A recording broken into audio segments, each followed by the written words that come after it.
Quand moi j'ai parlé de Ngannou, vous n'étiez pas là. Vous étiez dans les brousses en train de monter sur les arbres, tout ça, faire le singe, tuer des pygmées, tout ça, comme d'habitude, comme les Bantous le font généralement. Et moi, je ne suis pas votre cousin, je ne suis pas camerounais. Je ne suis pas camerounais, je ne suis pas votre cousin, je ne suis pas votre ami, je ne suis pas votre frère. Vous ne me verrez jamais chez vous. Vous ne représentez absolument rien devant moi. Nous n'avons rien en commun. Encore une fois, vous remarquez un Burkinabé, un Béninois, un Togolais, un Sénégalais. Vous le comparez à un Camerounais, c'est le le jour et la nuit. Toi, tu n'as jamais été dans un jacuzzi de toute ta vie. Il y a des jacuzzis au Cameroun. C'est où? La maison des Bia, peut-être. Je veux répéter pour les Béninois, les Togolais qui me respectent, les Burkinabés qui sont ma famille, les Maliens, les Nigériens, tous les gens qui ont des cerveaux, des cervelles, qui ont eu des papas et des mamans étaient bien éduqués. Parce qu'au Cameroun, il faut effacer ça. Il n'y a pas d'éducation là-bas. L'école est ratée. Voilà pourquoi Biya est là jusqu'à 95 ans. C'est normal, il faut qu'il dirige. Ça m'énerve. Ce sujet m'énerve. Et comme tous les sujets qui m'énervent, je vais le traiter parce que beaucoup trop de gens ne comprennent pas en fait ce qui se passe. Ils ne comprennent pas ce qu'ils sont en train de faire. Même parmi ceux qui veulent être réfléchis, ils ne comprennent pas. On va donc faire un truc habituel sur cette chaîne. On va prendre du recul, réfléchir et comprendre le monde qui nous entoure. Donc c'est le moment pour vous de vous abonner. Avant de commencer, j'ai une suggestion. Regardez la vidéo jusqu'à la fin pour bien comprendre. S'il vous plaît, ne faites pas de commentaires inutiles pensant avoir déjà tout compris alors que vous n'êtes pas arrivé jusqu'à la fin. J'insiste. La vidéo sera subdivisée en 3 thèmes. En premier, on va parler du début de cette affaire pour que les gens comprennent bien le contexte et comment est-ce que ça a débuté. En seconde partie, je vais expliquer pourquoi est-ce que les réactions à la fois de Mwekassa comme ceux des autres internautes étaient abusives et très mal faites. Ça dessert tout le monde, ce qu'ils ont fait là. En dernière partie donc, je vais maintenant corriger Mwekassa et les dérives que tout cela a entraîné ou va entraîner ou peut potentiellement entraîner. Malheureusement, ma voix ne portera pas autant que le désordre que Mwekassa a généré, mais si j'arrive au moins à faire comprendre mon message à ma communauté, vous pourrez plus tard représenter un contrepoids si jamais vous faites face à une situation de ce genre à nouveau. Je compte sur vous donc pour partager au maximum, pour republier au max. Alors, comment est-ce que toute cette affaire a commencé? En mars 2023, le 8 mars, si j'ai bonne mémoire, Francis Ngannou se bat contre Joshua à un match de boxe. Match qui se solde par une victoire écrasante de Joshua. Suite à la défaite de Ngannou, Mwekassa a publié un message sur ses réseaux pour féliciter Anthony Joshua.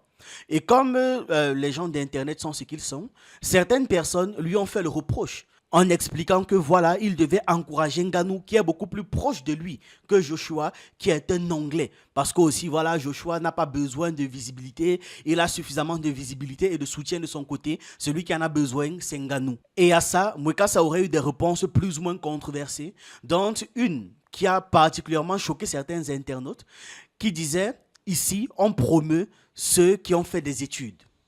Bon, soit.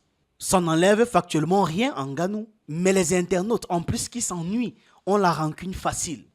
Ils ont gardé cela en mémoire. Comme on dit, Internet n'oublie rien. C'est important que je précise. Joshua a certes la nationalité britannique, mais c'est un Nigérian du Nigeria. Et son nom complet, c'est Oluwafemi Olaseni Anthony Joshua. Voilà. Et c'est également un ami proche de Mwekassa. Pour faire comprendre que les internautes ne maîtrisent pas les relations entre ces gars.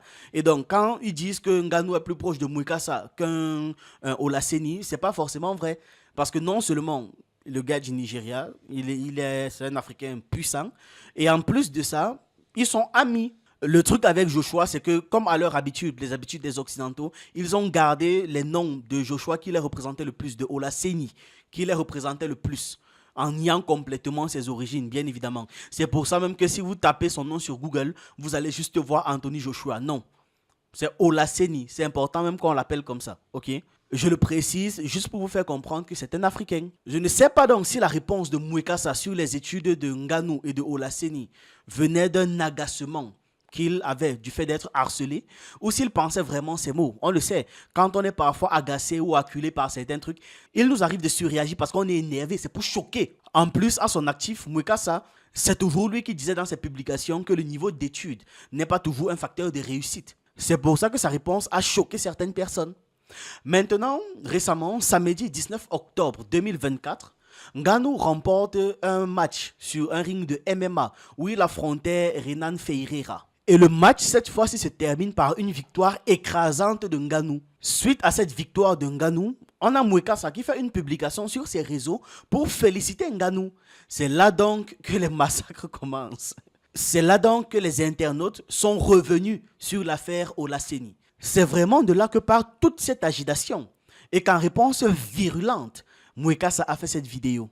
Quand mon ami Anthony Joshua a combattu Francis Ngannou, que j'ai introduit à beaucoup de personnes ici d'ailleurs, en 2017 déjà, quand il n'y avait pas Internet au Cameroun. J'ai fait toute une vidéo de, je crois, 12 minutes expliquant il faut soutenir ce jeune homme, il faut l'aider parce qu'il y a Conor McGregor qui a beaucoup de followers, voilà comment il se fait de l'argent. Soutenez Ngannou, les gens sont venus insulter disant nous on aime le football, est-ce que tu vas nous forcer à aller le regarder? Ce sont des Camerounais qui écrivaient ça, c'est moi qui ai parlé de Ngannou.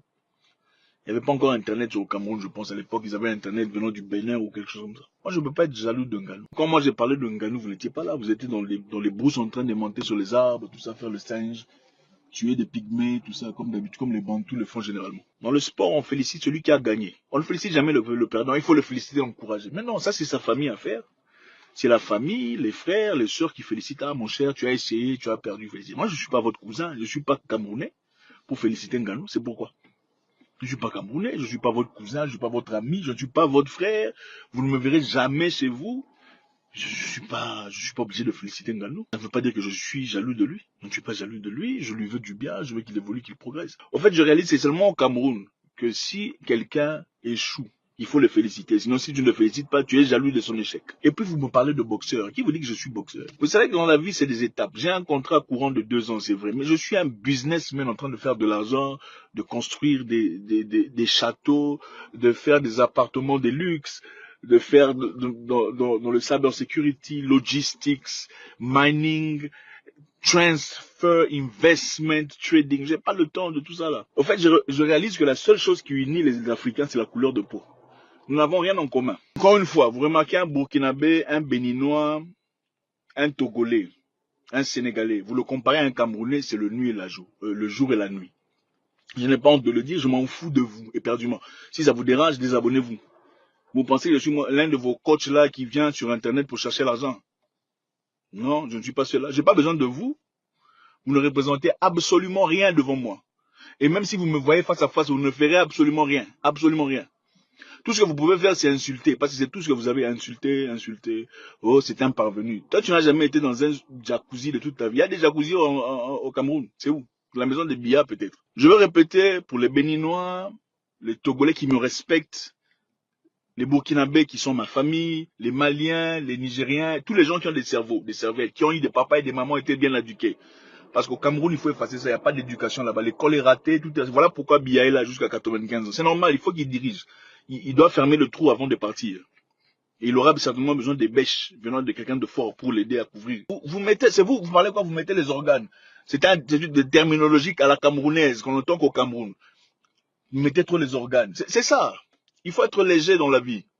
Le combat dont vous parlez là, vous dites que j'ai perdu. On m'a payé des millions de dollars, ok? Je voudrais même que le type là me tape encore une fois. Vous vous moquez dans la pauvreté avec 30,50 € en banque. Vous n'avez rien à me dire, rien à m'apprendre. Rien sur Ngannou, vous pouvez dire sur autre chose, pas sur Ngannou. Quand je félicite Ngannou, ce n'est pas votre frère. Vos frères n'ont rien foutu dans la vie. Vos frères à vous n'ont rien, ils s'appellent pas Ngannou. Vos frères s'appellent des Ntekam, des Ntakam, des Ngwanju. Ils n'ont rien foutu dans la vie. Ils cherchent un moyen de partir à Paris. C'est ça vos frères. Vous pensez que vous savez parler. Vous n'avez pas parlé plus que nous. Nous sommes bien éduqués. Nous ne sommes pas comme les enfants, on a pondu, on a laissé. Ça c'est vous, c'est pas nous. Les Camerounais généralement, j'insiste, partout où ils vont, c'est qu'ils créent de la merde. C'est les problèmes, les histoires. Oh, lui il a dit ça, et d'ailleurs lui il a rien. C'est toujours vos histoires là, on connaît ça. Donc, même les femmes, on a l'impression, on se demande c'est une femme qui parle ou c'est un enfant de la rue. On se pose pas d'élégance, zéro caractère, c'est incroyable. Pourquoi vous êtes obligé de parler de Zach Mwekasa à chaque fois qu'il y a un Ngannou? Pourquoi il faut toujours comparer à quelqu'un? Si tu gagnes, gagne en privé. Tu peux pas, oh j'ai acheté une voiture, ah c'est mieux que la voiture de... Ça c'est un truc des Camerounais, ce n'est pas un truc africain, c'est un truc des Camerounais. Voilà pourquoi les gens là veulent se séparer de vous. Comment ils s'appellent? Ceux-là ils veulent se séparer, ils veulent que vous coupiez les pays parce qu'ils en ont marre. C'est comme si on peut vous emmener nulle part, vous allez vous causer la honte. C'est incroyable. C'est quel comportement ça? Vous avez quel genre de comportement du village comme ça? Vous êtes tous venus du village ou quoi? Tu lis, tu cherches une personne sérieuse. Il n'y en a pas. C'est comme, ils sont tous comme des enfants, mais bien habillés, ils ont fait l'université. C'est incroyable. On vous a déjà demandé, désabonnez-vous de cette page. On ne veut plus de vous ici parce que vous êtes mal éduqués. Désabonnez-vous. Si vous pensez qu'on a besoin de vous désabonnez-vous, allez vous réunir dans une page à la camerounaise, comme ça vous allez faire des bang bang yang yang wang wang entre vous. C'est cette vidéo qui entraîne tout le scandale que l'on a vu avec des dizaines de réponses, des millions d'interactions autour du sujet. Et Mwekasa est devenu une tendance même sur Google. Ça part vraiment de cette vidéo. Maintenant, j'ai 3 problèmes avec cette affaire. Sur cette chaîne, on est là pour apprendre des choses. Et avant de mener une bataille, peu importe la bataille, c'est important de savoir contre quoi est-ce qu'on se bat exactement. Et surtout, c'est encore plus important de savoir pourquoi est-ce qu'on se bat. C'est primordial, sinon ça ne sert à rien. Cette sortie vidéo de Mwekasa et beaucoup trop de réponses que j'ai vues autour de cette affaire jusqu'à présent ne servent absolument pas les intérêts communs. En fait, ça ne sert les intérêts de personne chez nous.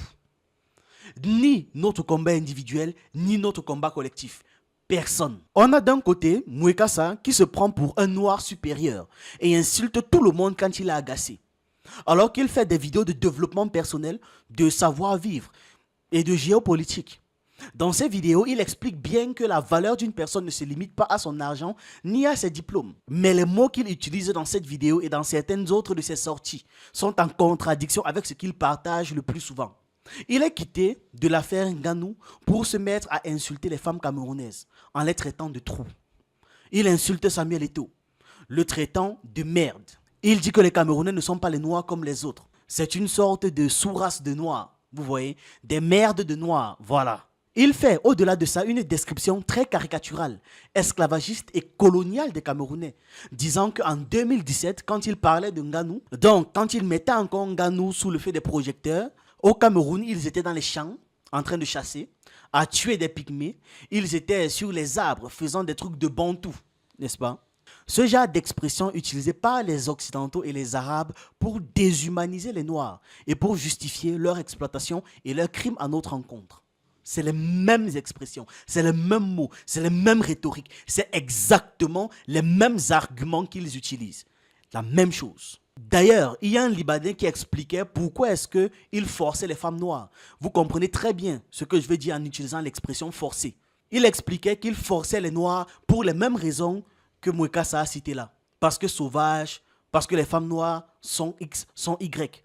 Parce qu'elles ne sont pas dans l'humanité, c'est-à-dire systématiquement sortir les gens de l'humanité pour justifier toute la violence et faire passer la violence là comme quelque chose de banal. Les mêmes expressions, les mêmes mots ici utilisés par Mwekasa. De l'autre côté maintenant, les gens qui répondent, nous avons des gens qui, énervés par ses propos, s'empressent de l'attaquer. Et la première chose qu'ils attaquent, c'est quoi? C'est son physique. Il a un gros nez, semble-t-il. J'ai ri de la tristesse de cette injure. Vraiment. C'est tout aussi triste que les propos de Mwekasa en fait. Déjà, c'est quand on n'arrive pas à attaquer une personne sur les idées qu'on commence à viser le physique. Ensuite, ce réflexe d'avoir parlé de son nez, c'est exactement le même réflexe que les colons et leurs descendants ont envers nous. Exactement le même réflexe. Ça veut dire qu'entre nous, nous avons des injures racistes qui pourtant sont une caractéristique de notre humanité. Parler de son nez n'est pas différent de parler de sa couleur de peau. Insulter son nez n'est pas différent d'insulter la texture de ses cheveux. C'est extrêmement stupide, bas, honteux. Et ça montre, même si on ne veut pas l'admettre, que nous avons un problème avec notre physique. On parle quand même de nous, qui même face à des personnes les mieux bâties d'entre nous, se font insulter sur leurs caractéristiques physiques. Si je vous demande de dessiner une représentation d'un homme noir africain puissant, peu importe votre dessin, il ne sera pas très loin des personnes comme Mwekasa, de Ngannou ou encore de Olaseni. Il ne sera pas très loin de ça. C'est-à-dire costaud, un grand nez et ainsi de suite. C'est pas même parce que nous sommes dans des pays tropicaux où il fait chaud. Et quand il fait chaud, on a besoin d'un grand nez pour pouvoir bien respirer. Un grand nez est nécessaire dans notre environnement. Et parce que votre dessin va ressembler à Ngannou, à Mwekasa ou à Olaseni, ça veut dire qu'en termes de physique, il représente la puissance, la virilité et le sex appeal à l'africaine. Acceptez-le ou pas, c'est un fait. Donc, en insultant leur physique, on insulte le physique typique ou encore le physique idéal des hommes noirs. Mais c'est quand même nous qui vont demander aux autres de nous respecter. C'est nous qui allons demander aux autres de ne pas insulter nos caractéristiques physiques. On va leur demander, non, qu'est-ce que je raconte? On va leur supplier. Ouais, notre physique compte aussi. Tout comme on a besoin de supplier pour rappeler que notre vie compte aussi. Alors qu'entre nous, on n'a aucun respect pour notre physique. Je ne sais pas si vous avez déjà vu quand on a attaqué une personne comme Henri Cavill ou une personne occidentale avec le physique d'Henri Cavill. Simplement parce qu'il est un symbole du physique masculin à l'occidental, n'est-ce pas? Ça veut dire que même si on l'attaque sur plein d'autres trucs, ce ne sera pas sur son physique. Bon, maintenant, en quoi est-ce que insulter le physique de Mouekassa fait de nous des personnes différentes, des racistes que l'on côtoie au quotidien et qui nous parlent de la laideur de nos cheveux, du dégueulasse de notre nourriture, de la laideur de nos lèvres ou encore de la laideur de notre nez? En quoi ça fait de nous des personnes différentes d'eux? Maintenant, on entre dans la troisième partie, qui est le cœur de tout ce que j'ai dit plus haut. Parce que ce que j'ai dit plus haut, c'était vraiment juste des rappels mémoire de petites choses que l'on fait au quotidien, que l'on néglige, mais qui sont observées par tout le monde. Et les autres qui nous observent là s'appuient dessus pour pouvoir nous martyriser. C'est important aussi qu'on apprenne à comprendre ça. C'est-à-dire, si je me rends compte tous les jours que dans une famille X ou Y, on passe le temps à insulter les enfants, et que moi, j'insulte les enfants de cette famille, et après avoir insulté les enfants de cette famille, il y a les parents qui encouragent, les oncles qui encouragent, les grands frères qui encouragent. Moi, en tant que voisin, qu'est-ce qui va m'empêcher de continuer d'insulter? Vu que même entre eux, ils s'insultent et que c'est encouragé. Vous comprenez le problème? J'entre donc dans la phase où je corrige le grand frère Mouekassa. Parce que vu son audience, son influence et justement sa richesse, c'est lui qui a commis une très grosse erreur. Ce n'est pas les autres. C'est lui, vu que ça part de lui tout ça. Et je me dois de corriger cela, pas pour lui. Vu que lui, bon voilà, il est un noir supérieur, on ne peut rien lui dire, on ne peut rien lui expliquer. Mais au moins aux autres, on peut expliquer des trucs. Et peut-être qu'à partir de là, lui aussi va changer, évoluer. Il n'a que 40 ans, on peut encore bien évoluer, prendre le temps de faire de longues introspections. 40 ans, c'est jeune. C'est important qu'on comprenne, vraiment pour tous les noirs sur Terre, qu'on prenne conscience de la gravité de la pensée véhiculée par la vidéo de Mouekassa ou véhiculée par Mouekassa dans sa vidéo. Voilà, c'est mieux dit comme ça. Et en quoi est-ce que c'est dangereux? On va élever tout ce débat, mettre un peu de matière grise dans cette bouillie de non-sens. Ok? La première chose que l'on doit comprendre, c'est que nous sommes en train de jouer le jeu des puissances occidentales, en nous faisant voir le monde sous un angle des limites, des frontières qui n'ont pas été définies par nous, mais par nos ennemis, par nos envahisseurs, durant la conférence de Berlin. Quand il dit que les Béninois, les Sénégalais, les Togolais ou encore les Burkinabés sont mieux que les Camerounais, on constate bien qu'ils tracent mentalement des frontières décidées par des pays comme la France ou encore l'Angleterre sur nos populations. Ce n'a pas été décidé par nos rois, nos empereurs ou nos chefs. Non. Parce que, par exemple, quand on parle des peuples du Cameroun, les mêmes peuples se retrouvent au Gabon, en Guinée équatoriale, au Congo, dans les deux Congos, en Centrafrique, au Tchad, au Nigeria et même au Niger. Est-ce que c'est la délimitation géographique du Cameroun décidée par la France qui fait de ce pays un pays de sauvages? Ou alors ce sont les populations qui sont sauvages? Voilà donc le jeu des colons. Nous faire croire que nous sommes différents simplement parce que nous avons des hommes armés à des frontières qui nous empêchent d'entrer ou qui nous demandent notre passeport ou notre visa. Lumumba, c'est un nom qu'on retrouve au Cameroun, chez les Bassa et dans la grande famille des peuples Sawa. Au Congo, c'est aussi un nom courant chez les peuples Tétéla, n'est-ce pas? Et aussi dans la région du centre du pays, c'est un nom courant. Bon, on fait comment?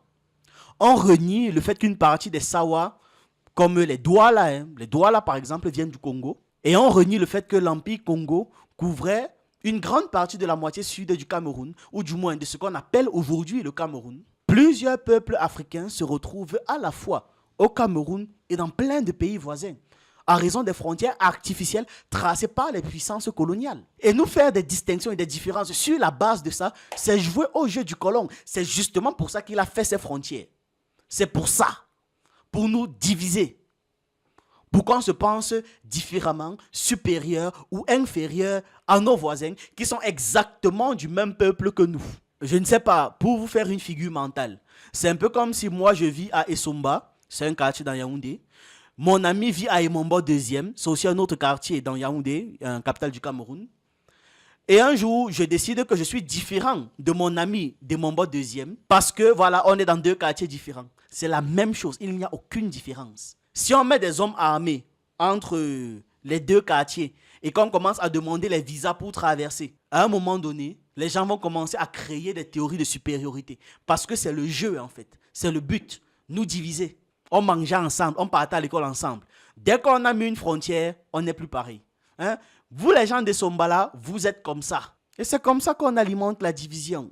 Parce que vous pensez réellement qu'il y a une différence entre, je sais pas, le Cameroun et le Nigeria, le Cameroun et le Congo, et le Cameroun et le Gabon, le Cameroun et la Guinée, le Cameroun et la Centrafrique. Je disais qu'il y a plein de peuples africains qui se retrouvent à la fois au Cameroun et dans les pays voisins à cause des frontières artificielles tracées par les puissances coloniales.